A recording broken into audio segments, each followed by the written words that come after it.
Jangan berkata, Tuhan kuatkan aku untuk melawan godaan ini. Tiap hari godaan itu dijaga terus. Dirawat terus, ya mati.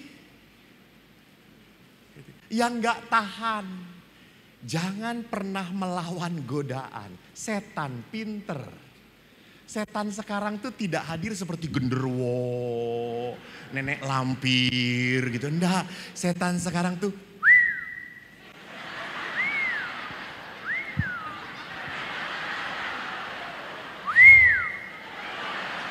suster gak masuk hitungan. Maaf ya suster, maaf.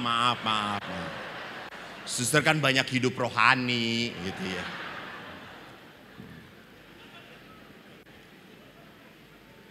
Jadi kalau perkawinan itu memang bisa hidup karena dijaga oleh saya, maka saya ingat sekali ada sebuah pepatah yang bagus sekali. Next. Kok gambar gua melulu sih? Ini. I always thought love was shaped like a heart, but actually shaped like a cross.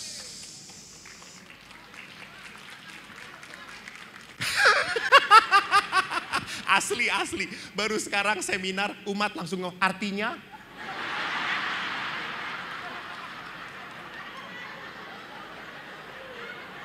Oh alah deso.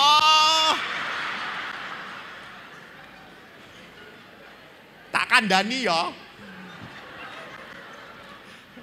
Beda Inggrisnya. Saya berpikir cinta itu seperti sebuah hati yang selalu indah, berseri, seperti matahari bersinar. Tetapi sesungguhnya cinta itu adalah apa? Penderitaan. Maka yang mau jatuh cinta dan menikah, Anda siap menderita. Kok kowe pinter tenan ya Le? Kelihatan banyak penderitaannya saudara-saudara. Jadi perhatikan pilihan kehidupan. Kalau kita berpikir, lihat, kita kan mengikuti Yesus. Saya ingat sekali, Anda mungkin ingat cerita di YouTube berkali-kali saya ceritakan. Kan seorang anak kecil. Saya kan pernah di rumah retret 25 tahun dengan anak-anak SD banyak. Lalu saya terlalu berkata, anak-anak, kita itu Kristen disebutnya. Ada Kristen Katolik, Kristen Protestan. Kita disebut Kristen. Mengapa kita disebut Kristen? Lalu semua anak diem. Lalu ada satu anak, saya Romo. Ya, kenapa? Kita disebut Kristen karena kita bukan Muslim. Kata satu, blow on lu, kata saya itu. Terus dia tanya, emang saya salah Romo? Enggak salah, cuma enggak pakai otak jawabnya, kata saya itu. Lalu satu anak lagi. Saya Romo, ya. Kenapa kita disebut Kristen? Karena kita pengikut Kristus. Dan kita mengikuti Kristus karena kita yakin akan selamat. Haleluya, amin saudara Romo. Weh, kata saya, kamu ngomong seperti pendeta. Memang saya anaknya pendeta Romo. Hebat. Lalu saya tanya, kalau kita mengikuti Kristus, kita ada di mana? Di belakang apa di depan? Di belakang Romo, namanya pengikut Kristus harus di belakang. Gitu. Kalau Yesus ke kiri, kita mana? Ke kiri Romo. Kalau Yesus ke kanan, ya ke kanan Romo. Kalau Yesus lurus, ya kita juga harus lurus Romo, harus setia. Oh keren. Lalu saya angkat salib. Kalau Yesus disalib, semuanya diam saudara-saudara. Lalu tadi satu anak yang blow on itu langsung angkat tangan. Saya udah takut, ini ngejawab apa nih kata saya itu. Lalu ya udah kamu jawab. Kalau Yesus disalib Romo, iya biarin aja dia sendirian Romo di situ. Dan anak itu rupanya anak Jember saudara-saudara. Puji Tuhan.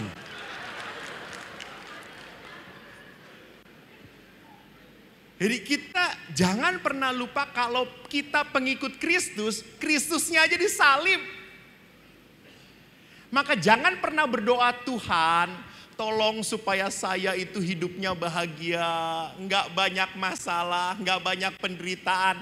Hei kampret, lihat anak Tuhan, lihat Yesus.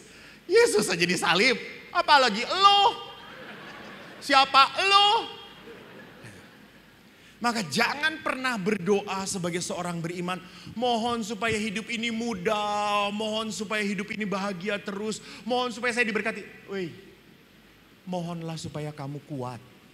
Itu, mohon supaya kamu kuat. Coba sekarang, siapa yang duduk di sebelah yang paling tidak membuat Anda kuat di dalam hidup Anda? Pasangan Anda. Kadang-kadang saya tidak kuat, sudah tidak tahan, sudah capek. Saya ini menikah Romo, tapi saya selalu sendirian. Saya nggak pernah diajak ngomong, nggak pernah diajak diskusi. Tiba-tiba dia memutuskan sendiri, apa yang harus saya lakukan? Terimalah salib ini. Maka Bapak Ibu tolong ya, kalau suami istri mengesalkan, lagunya cuma satu. Sengsaramu oh Yesus, sekarang ku tanggung. Gitu. Jadi mari kita lihat bahwa di dalam perkawinan kita akan mengalami apa? Pengorbanan. Next. Nah ini Injil yang akan saya coba lihat kecil saja. Orang Farisi datang mencoba Yesus. Apakah seorang suami diperbolehkan menceraikan istrinya? Jawab Yesus, apa perintah Musa? Musa memberi izin menceraikan dengan membuat serai. Lalu kata Yesus, justru karena ketegaran hatimu, maka Musa menulis perintah ini untuk kamu. Next. Sebab pada awal dunia Allah menjadikan laki-laki perempuan. Laki-laki akan meninggalkan ayah dan ibunya dan bersatu dengan istrinya. Sehingga keduanya menjadi satu daging. Demikian mereka bukan lagi dua melainkan satu. Maka apa yang dipersatukan Allah tidak boleh diceraikan manusia. Ingat, ini kata-kata Yesus. Tidak ada dalam perjanjian lama. Apa yang disatukan Allah tidak boleh diceraikan manusia. Maka Yesus memberikan arti ilahi. Maka kalau gereja Katolik, Anda menikah, Anda kena dua hukum yang mengatur Anda. Hukum sipil dan hukum ilahi. Hukum sipil mungkin memperbolehkan cerai. Hukum sipil boleh. Tetapi hukum ilahi tidak. Maka kita memegang hukum ilahi supaya apa? Supaya selamat sampai ke rumah Bapa. Itu. Jadi kita itu mempertanggungjawabkan kehidupan kita sampai kekekalan. Bukan hanya di dunia ini. Next. Oleh karena itu lihat di dalam Amoris Laetitia, sukacita kasih yang ditulis oleh Bapak Fransiskus, dikatakan, seringkali kita memperlakukan relasi perkawinan seperti memperlakukan dengan barang.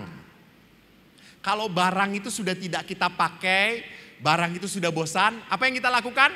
Buang, tinggalkan. Sama, kalau perkawinan pun sudah tidak cocok lagi, udah berhenti, ngapain? Bapak Ibu, memang Tuhan itu menyatukan suami istri tidak cocok. Memang tidak cocok. Kalau waktu pacaran itu dicocok-cocokkan. Dan waktu pacaran kan pria itu seperti apa? Seperti seorang yang sastrawan yang hebat. Dia bisa berpuisi. Dan bodohnya perempuan mau aja dibohongin sama laki-laki. Perempuan ngomong, hai, engkau laksana bunga di pagi hari. Ih, cantik banget. Lihat kelopak matamu. Wow. Langsung wanita dibegituan, kelepek-kelepek you know. Itu. Jadi perhatikan bahwa seringkali kita lupa di saat kita sudah tidak merasa tidak cocok lagi, tidak akur lagi, sudah selesai, buang saja. Toh dia sudah tidak menarik. Padahal perempuan itu berusaha membuat dirinya semenarik mungkin. Betul. Kemarin saya ke Lampung, KRK, lihat emak-emak. Kan saya diinapkan di hotel. Lalu pada saat turun ke hotel mau check out, ada rombongan emak-emak. Sudah pensiunan semuanya. Lalu ada 3 emak, saya masuk lift bersama-sama. Lalu emak-emak ini kan pakai extension bulu mata gitu ya. Yang lucunya bagi saya, mama tuh begini terus ke temannya, kok gue susah buka mata ya? Sudah matanya menggelambir, pakai bulu mata ya makin turun tuh ya, kata saya itu. Terus emak yang satunya ngomong, lu pakainya 2, kata itu. Masa 2? Lalu si emak itu ngomong kepada saya, Pak ini betul bulu mata saya 2. Saya lihat, betul, kata saya. Oh pantesan berat. Jadi lihat apa yang terjadi. Kita kalau hidup perkawinan makin lama harus makin pinter melihat keindahan dalam diri pasangan. Harus makin pinter. Karena apa? Karena kita lihat bahwa pasangan itu setelah menikah, Anda melihat perubahan. Kenapa dulu Romo dia itu romantis sekali. Dia dulu waktu pacaran ngomong, cerita, apapun nanya. Sekarang tuh diem terus Romo. Sampai saya tuh bingung mau ngomong apa di suami saya tuh cuma, ya, terserah, boleh, enggak, udah. Lalu saya tanya bapaknya, Pak, kenapa Bapak dulu katanya waktu pacaran, Bapak cerita, sharing baik-baik. Sekarang kok kalau ngomong dengan istri cuma secukupnya saja. Romo lihat saja istri saya kalau sudah ngomong Romo. Romo aja kan gak bisa nyela toh. Sama Romo. Istri saya itu kalau ngomong-ngomong, saya ngomong, Pak, tar dulu. Dia ngomong terus, saya akhirnya diem saja Romo, lebih baik. Dan itu menyelamatkan hubungan saya dengan dia Romo. Daripada saya ngomong ujung-ujungnya berkelahi. Maka makin tua biasanya suami membudekkan diri sendiri. Kalau diajak ngomong,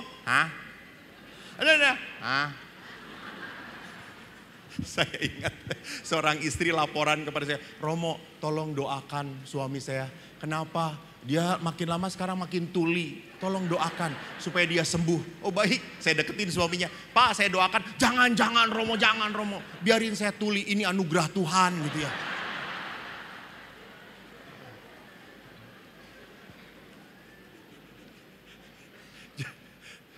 Bapak Ibu yang terkasih, lihat. Menyedihkan, apalagi perkawinan sekarang. Perkawinan sekarang banyak sekali pasangan suami istri yang mudah putus asa, nggak tahan. Dan kalau udah nggak tahan, cerita kepada mamanya. Apa jawab mamanya? Ya sudahlah, kalau nggak tahan ngapain lagi? Lihat, bisa menjadi setan. Bisa menjadi unsur jelek. Bukan dikuatkan. Memang lihat, anak-anak sekarang kalau menderita sakit, larinya kepada siapa? Mamanya. Coba ibu waktu menikah. Ibu sudah menikah berapa puluh tahun yang lalu? Atau ibu seusia Abraham ya? Ibu dulu waktu kalau menikah, ibu punya masalah. Cerita nggak dengan orang tua? Iya, dulu waktu ada orang tua. Nggak cerita toh? Iya, tidak akan cerita. Orang-orang dulu tuh kalau punya masalah nggak akan cerita dengan mama papanya. Karena jawaban mamanya akan berkata apa? Salahmu sendiri. Kamu yang mau kawin, rasakan gitu. Iya, itu lihat. Tapi kalau mama sekarang nggak tegaan.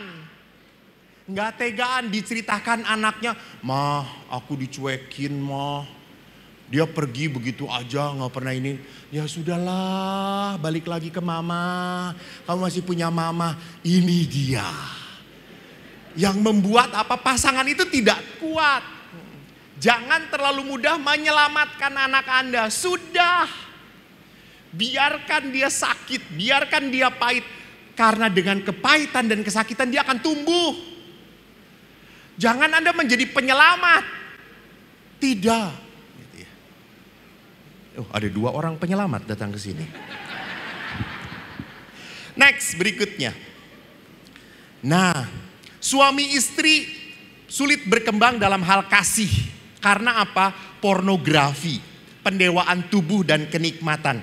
Hati-hati, laki-laki sering sekali nonton pornografi. Akhirnya apa? Melihat seksualitas, nanti saya perlihatkan seksualitas. Seksualitas hanya demi kepuasan diri sendiri.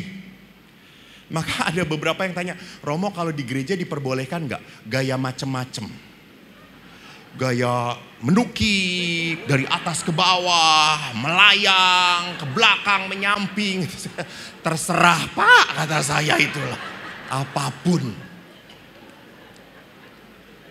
Tapi lihat di sini, karena pornografi, akhirnya melihat seksualitas hanya untuk kenikmatan.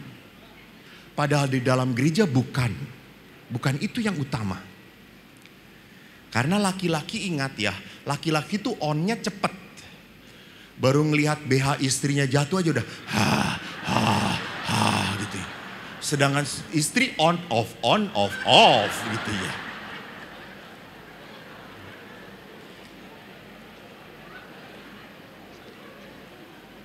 Jadi perhatikan di sini, lihat bahwa di dalam perkawinan kita harus lihat bahwa pornografi, pendewaan tubuh itu adalah sesuatu yang merusak. Maka tidak aneh beberapa suami istri sudah menikah masih masturbasi. Kenapa? Karena seksualitas dilihat sebagai kenikmatan.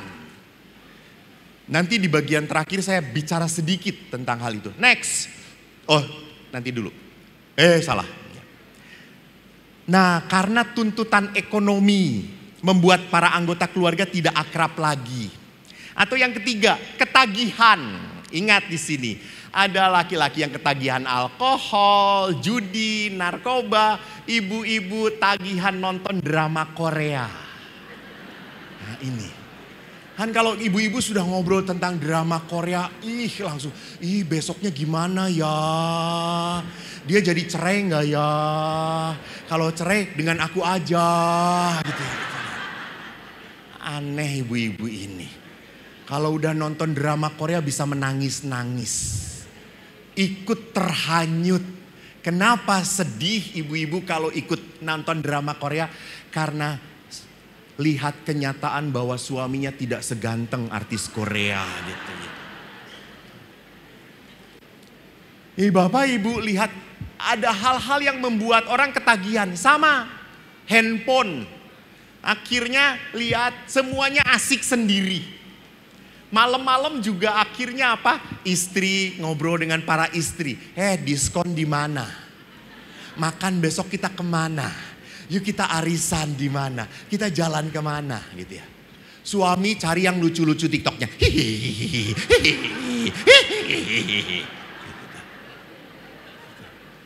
Dua orang gila di ranjang yang sama, saudara-saudara.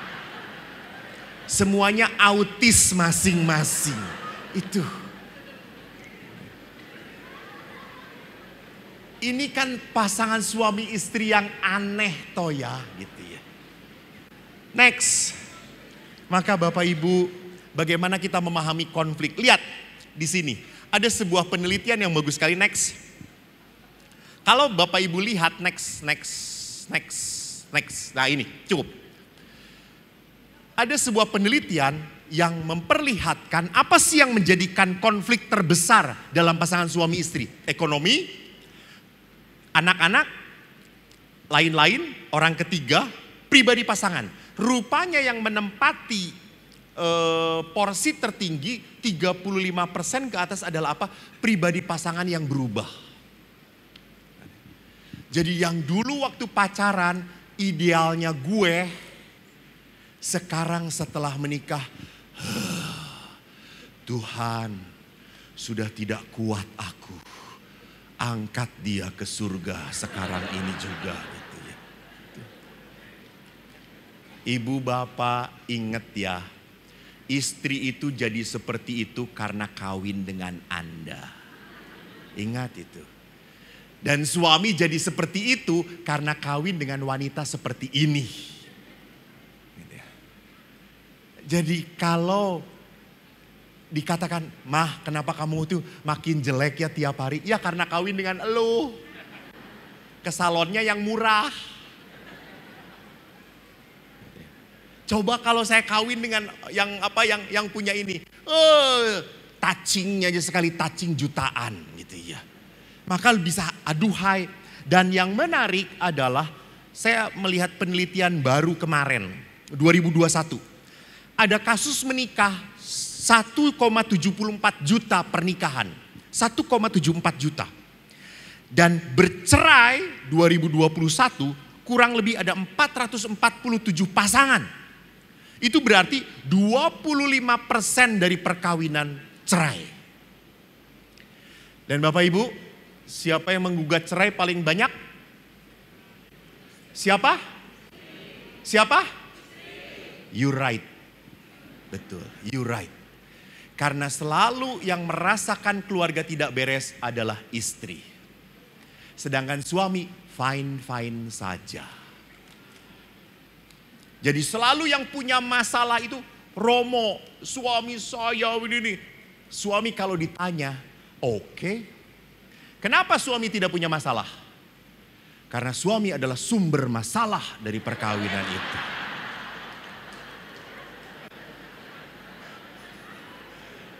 Maaf bapak-bapak, jangan saya dilempar ya Pak ya. Jadi bagi istri, kenapa? Karena istri itu kan hal kecil pun dipikirkan.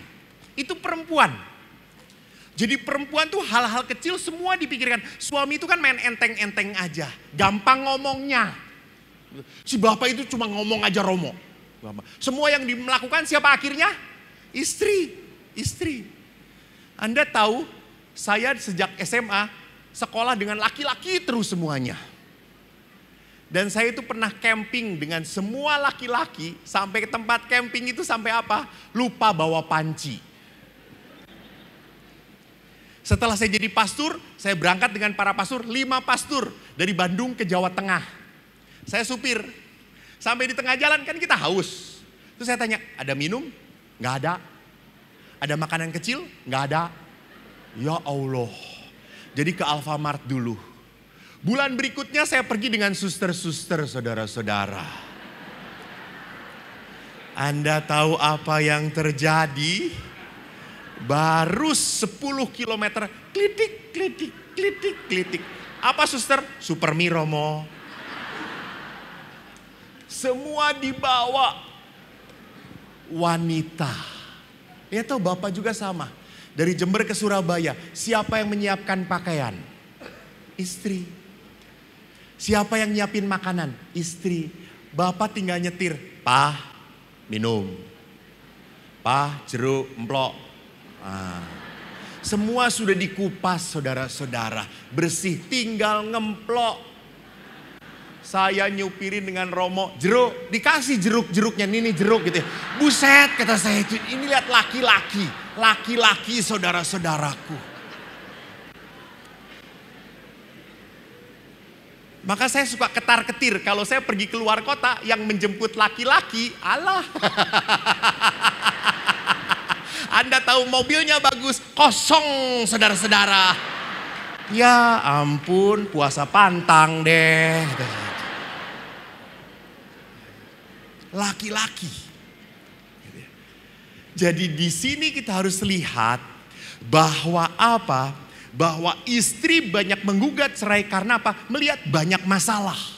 Sedangkan suami, oke lah, kayak gitu oke lah, ndak apa-apalah. Bagi istri itu apa-apa. Nah, itu. Karena bahasanya berbeda. Ingat, kalau istri punya masalah, apa yang harus dilakukan? Ngomong. Istri itu nggak bisa nahan diri. Maka sebelum suami tahu, tetangga sudah pada tahu semuanya gitu.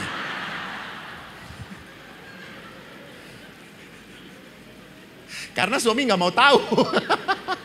Jadi istri tuh ngomong-ngomong. Suami kalau punya masalah, apa cenderungnya? Tarik diri. Suami itu kalau diem, dia tarik diri. Itu berarti sedang punya masalah. Jadi makanya kalau istri ngomong, "Pah, ada masalah apa? Ada masalah apa? Ayo cerita, ayo cerita." Nggak akan cerita. Tapi kalau istri nggak perlu disuruh cerita, Anda duduk di sebelahnya saja, langsung Anda langsung selesai, istri pergi.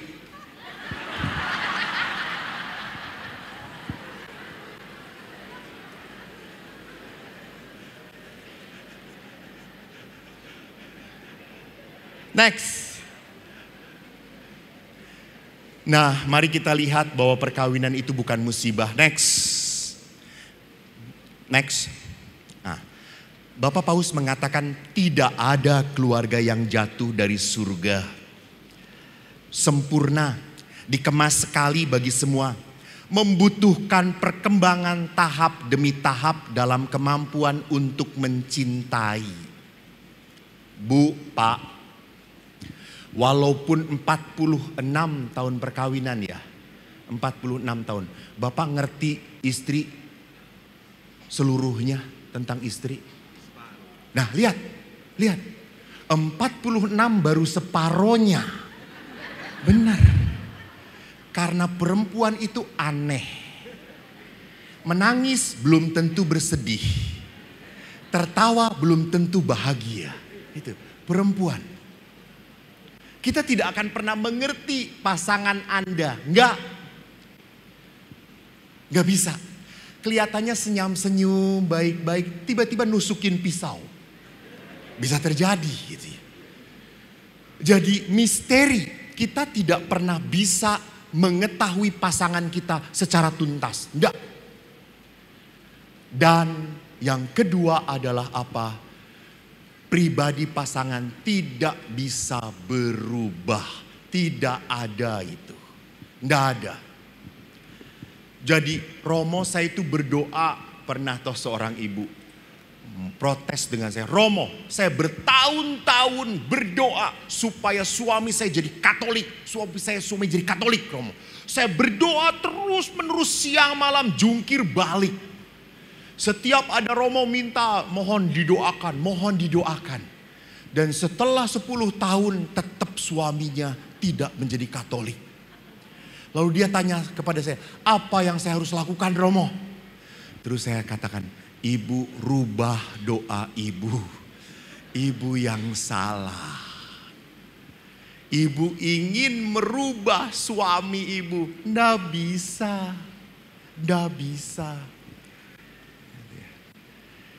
Jadi tidak pernah bisa sosok pasangan itu dirubah. Nah, diterima.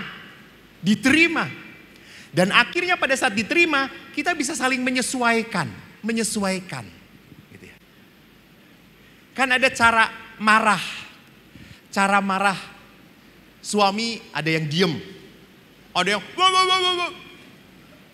yang cuger. Macam-macam. Anda harus ngerti cara marahnya dia.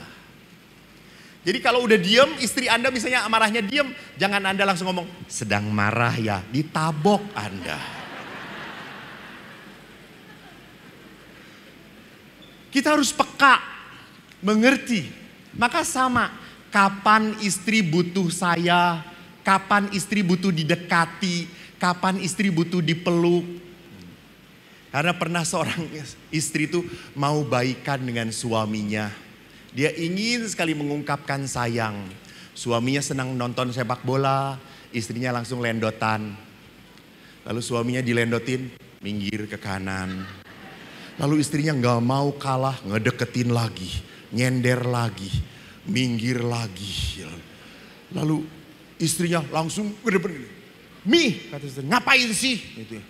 Pi, dulu waktu pacaran kamu senang sekali direndotin nama saya. Sekarang kamu kenapa menghindar? Mi, dulu kamu mercy, sekarang tronton. Berat.